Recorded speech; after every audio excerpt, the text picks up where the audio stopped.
For the second Sunday of Easter, the first reading is from the Acts of the Apostles. Many signs and wonders were done among the people at the hands of the apostles. They were all together in Solomon's portico. None of the others dared to join them, but the people esteemed them. Yet more than ever, believers in the Lord, great numbers of men and women were added to them. Thus they even carried the sick out into the streets and laid them on cots and mats, so that when Peter came by, at least his shadow might fall on one or another of them.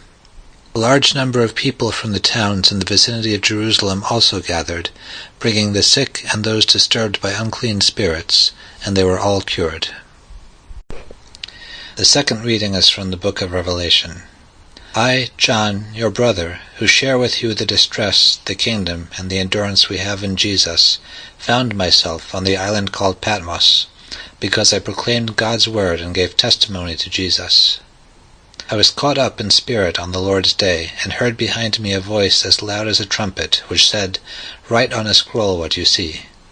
Then I turned to see whose voice it was that spoke to me, and when I turned, I saw 7 gold lampstands, and in the midst of the lampstands one like a son of man, wearing an ankle-length robe with a gold sash round his chest. When I caught sight of him, I fell down at his feet as though dead. He touched me with his right hand and said, "Do not be afraid. I am the first and the last, the one who lives. Once I was dead, but now I am alive for ever and ever. I hold the keys to death and another world. Write down, therefore, what you have seen, and what is happening, and what will happen afterwards." The Lord be with you. And also with you. A reading from the Holy Gospel according to John. May the Spirit of the risen Christ be in our minds and in our hearts, that the wisdom of the gospel may penetrate the depths of our life. On the evening of that first day of the week, the day of the resurrection, when the doors were locked where the disciples were for fear of the Jews, Jesus came and stood in their midst and said to them, "Peace be with you." When he had said this, he showed them his hands and his side. The disciples rejoiced when they saw the Lord. Jesus said to them again, "Peace be with you. As the Father has sent me, so I send you." And when he had said this, he breathed on them, and he said to them, "Receive the Holy Spirit.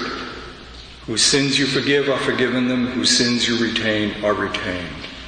Thomas, called Didymus the twin, one of the 12, was not with them when Jesus came. So the other disciples said to him, "We have seen the Lord." But he said to them, "Unless I see the mark of the nails in his hands, and put my finger into the nail marks, and put my hand into his side, I will not believe." Now a week later, his disciples were again inside, and Thomas was with them. Jesus came, although the doors were locked, and stood in their midst and said, "Peace be with you." Then he said to Thomas, "Put your finger here, see my hands. Bring your hand and put it into my side. And do not be unbelieving, but believe." Thomas answered and said to him, "My Lord and my God."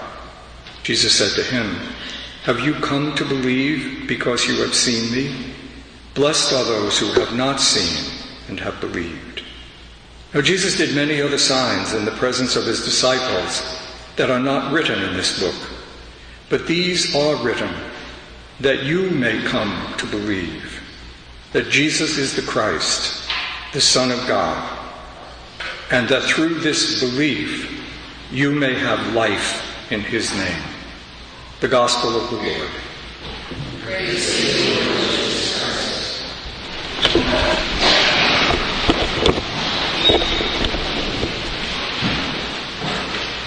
Just something I want to mention before I do the homily. I just want to ask, how many people here know about or have heard of a devotion called the Devotion to the Divine Mercy? Not very many, which is interesting. It's a developing. John Paul II, the previous pope, was very attached to this. It's actually pretty much the same thing, it seems to me, as devotion to the Sacred Heart of Jesus, which was a much more ancient devotion. one that many of us grew up with very intensely, especially anybody who had anything to do with Jesuits. They were particularly urgent in teaching a devotion to the human love of God. That's what the Sacred Heart, the image of God's love in the flesh. And this is much the same thing. This devotion has come from some mystical experiences that were had by a Polish sister named Faustina, and images she saw of Jesus. And it's very hard. And to this Sunday, Pope John Paul II said should be commemorated as Divine Mercy Sunday, the Sunday after Easter. So I just wanted to mention that. But obviously for us, everybody in the world, this Sunday, as soon as I described where this devotion came from, knows what a profoundly difficult Sunday this is for the country in which these mystical experiences took place, the terrible tragedy, really, of the loss of 96 people, a large part of the government of Poland in one plane crash. And ironically, they were going to, for the first time since the Second World War, to a reconciliation ceremony between Russia and Poland in this place where they were going to go to hold a reconciliation. During the early Second World War, 20,000 Polish officers were slaughtered by communist soldiers. And the communist government never admitted that this was true. They said all the time that the Germans did it. And they finally admitted it. As an act of reconciliation, the president of Poland and the president of Russia were going to meet. And on the way to that is almost on the very day of the anniversary, the plane crashed. So we should definitely keep the people of Poland in our mind at this Mass and pray for them.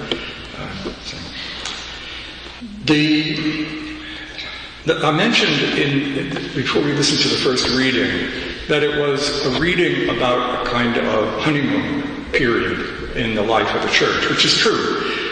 We're going to talk through this, I'm going to talk through, you're just going to listen, through this homily about a series of things that go on in the life of the church. And this pattern repeats itself. It was very early. The pattern is a time of great optimism, great hope, great success, really just wonderful euphoria, a honeymoon, there's no better word for it, followed not very far after by a time of enormous trouble and failure and all kinds of unraveling, loss of faith. A lot of the Gospels, Mark's Gospel reflects this about a community in Rome.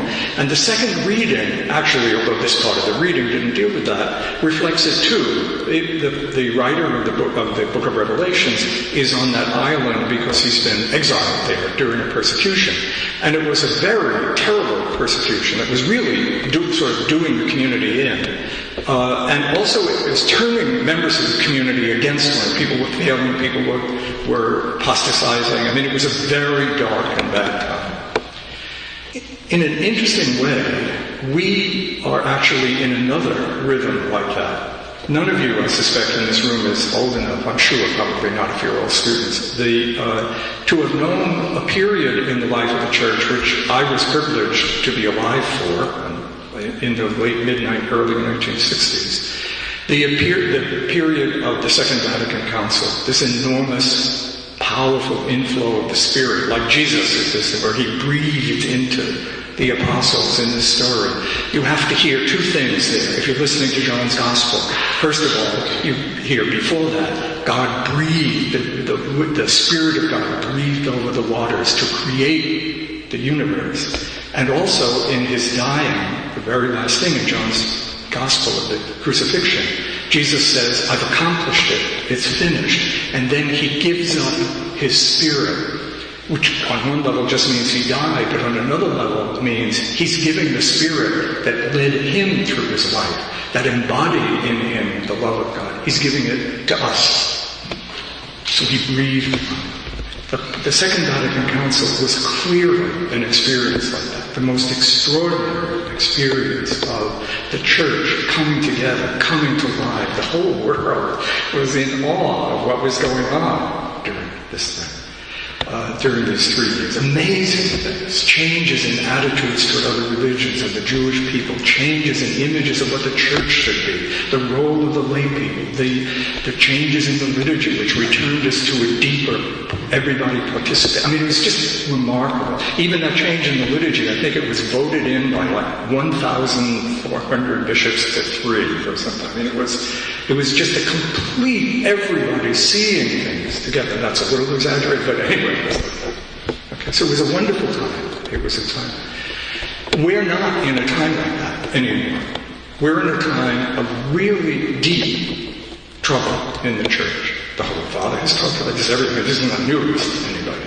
Okay, but we're not facing it, I think. And we are facing it. We're in a time of enormous trouble in the church, in several directions. One, and maybe particularly, and this is not what I'm going to talk about tonight, but in the United States particularly, there is a fierce polarization in the church. Not just two sides, but two extremes and lots of variations in between. Maybe it reflects the kind of vicious political life we have now, this polarized social life that has erupted in America. But whatever it's from, there is this deep polarization in the church. One side thinking the other side doesn't belong in the church. One side says the other side a traitor. It's just very bad. But that's not the biggest problem, I think, that we face. The biggest problem that we face is what has become perfectly evident over the last several years, that there is in the Catholic Church, and has been for a long time, even during that wonderful time of the Council and for decades before that, a systemic evil in the Church, a widespread and quite incredible evil. The evil of the sexual abuse and physical abuse of children by priests and other people who were in the church. A lot of them, thousands of them. And it's becoming more and more evident that it's everywhere. It's everywhere in the world, and has been for a long time. You have to at least think about this for a while, because for a long time it was suppressed, which was part of the evil. I guess for me, if you think about the soul destroying, I asked you to think of, at the beginning of Mass, who do you think of when you hear about the church? When you say the church, when you read in the paper the church does something, who do you think of? Do you think of just bishops and priests and things? Do you think of all of us? But in any case, certainly priests are the powerful images in the church. So what a soul-destroying thing it is for somebody like that to corrupt and probably psychologically for the rest of their life damage. And it happened to hundreds and thousands of kids. I think for me, this is just me, the most scary images of them. They were all scary, but the children, a lot of them handicapped children. It was just this last week about deaf children in a school somewhere in the United States, but also other kinds of handicapped children who were placed in the care of religious orders, Catholic religious orders, and many of them were systematically, physically and sexually abused. The reason it's so scary is, could you be more trapped? You're already handicapped, and you're in this place where you're supposed to be protected. So we have to be aware of this real evil. The church has to reform itself. We have to, and not just say we're sorry about this. We have to find some way in Bavaria to find these people, to care for these people, to maybe give up what we have for the sake. Who is the church? It's all of us. But that's not the only evil that has been revealed. This is another thing that the Holy Father mentioned in his letter to the Irish bishops. There is another structural problem in the church which led to the suppression of this evil, the hiding of it, the inability to deal with it very well. I guess the most shocking thing, I don't know this for sure, but I have not read, and I've read a lot about this, of a single bishop anywhere who found out about this And leave aside that he didn't turn these people in. He never went to see the people who were abused. I mean, never reached out to them. They were his flock, right? His people. So there's a structural thing, and the structural thing has to do with what is called more and more now clericalism. And clericalism, by that I mean this, two things. That over the centuries, mistakenly, there grew up in the Catholic community the idea that there was a certain group of people in the community who were superior to everybody else in the community, almost spiritually superior, set apart. Marked, of course, by the fact that we were all male celibates. But it isn't the celibacy, and it's not the fact that there was a group of people who were priests. That's not clericalism. Clericalism is that this group of people who are priests, whom Jesus described as people who were the servants of others, were not better than everybody else. We weren't special in this way. But it grew up to the idea that we were, that there was this group of people who were higher than everybody else, or holy or whatever, they had position. There was just this setting apart as other, separate from, independent from, treated differently in ceremonies and all that sort of stuff. That's the first part of clericalism. This in-group, that was kept apart from everybody. The other part is, and there's no theological basis to this, that all of the power in the church was relegated to this group. It wasn't always so. There were lots of times in history when other people in the church exercised power. I'll give you a simple example. There's no reason, for instance, why a papal ambassador or nuncio could not be a layperson. There's no reason why he should be a bishop at all. I mean, there's nothing about the ministry of bishop when you're just an ambassador of a country, the Vatican City. There's no reason why lay people, lay women and men, there's no theological reason why they should not run the dicasteries or have influential positions in the dicasteries in Rome. But what has happened is that all of the power, this has nothing to do with the authority to teach, which belongs to the officer. This has to do with the power and the money and the things. That has all also been relegated to this one separated group. And that structure underlies a lot of the problems we have had, both in this evil developing in the church and in figuring out what to do about it. This is going to go on for a long time. It's going to take years, decades, maybe beyond your lifetime, for the church to be reformed in both of these. The church has had to be reformed lots of times in history. This is not the first time, but it's our time. And it's our business. Who's the church? It's you. What church needs to be reformed? You do. Me do. I do. Me do. I do. There are two things I would say about that, which are very practical about, and then I want to say something about the gospel very quickly. Those of us who, for whatever reason, by God's grace and accident, whatever, were not involved in these really soul-destroying, sinful actions, it's not our business to think, well, this has nothing to do with us. We're just going to think about, well, that's them. That's these bad people. No. Because this isn't the only evil in the church. I'll give you a really startling example. I hope it doesn't bother people. There are some people in the Right to Life community who are so fixed on the appalling evil of abortion, which they do not commit themselves, that they don't seem to notice that they commit other sins, even other sins against life.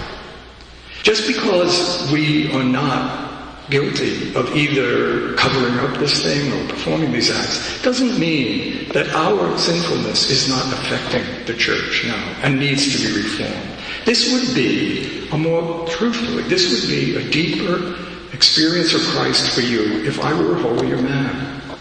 If I didn't bring to this limits because of graces I didn't respond to. Same thing for you, for the rest of us.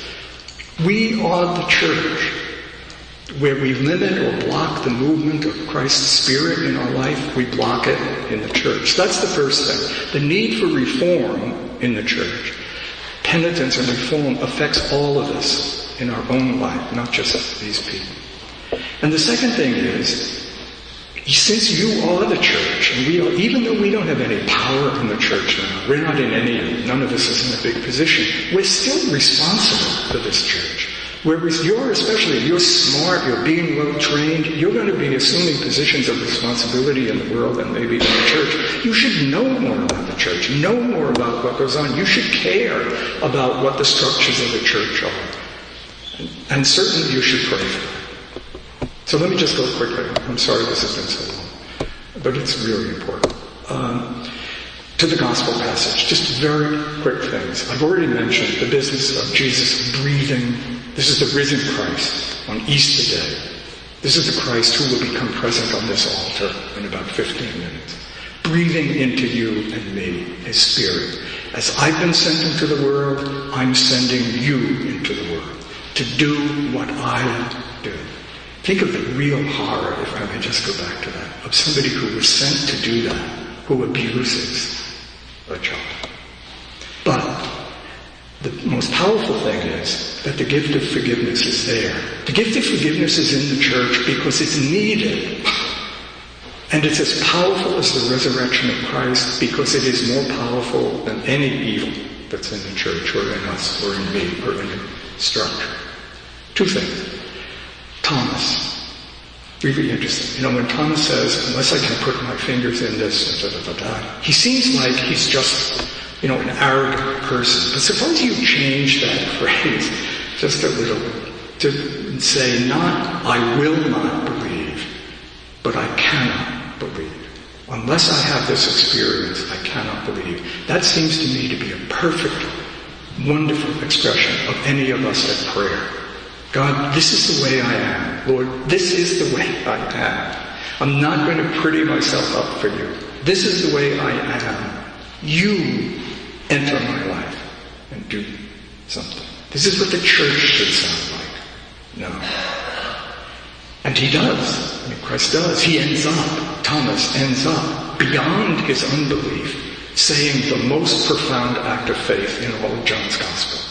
My Lord and my God. The Gospel begins, in the beginning was the Word coming out of God. The end of the Gospel, this man says, the Word is God. It's the inclusion of the whole Gospel.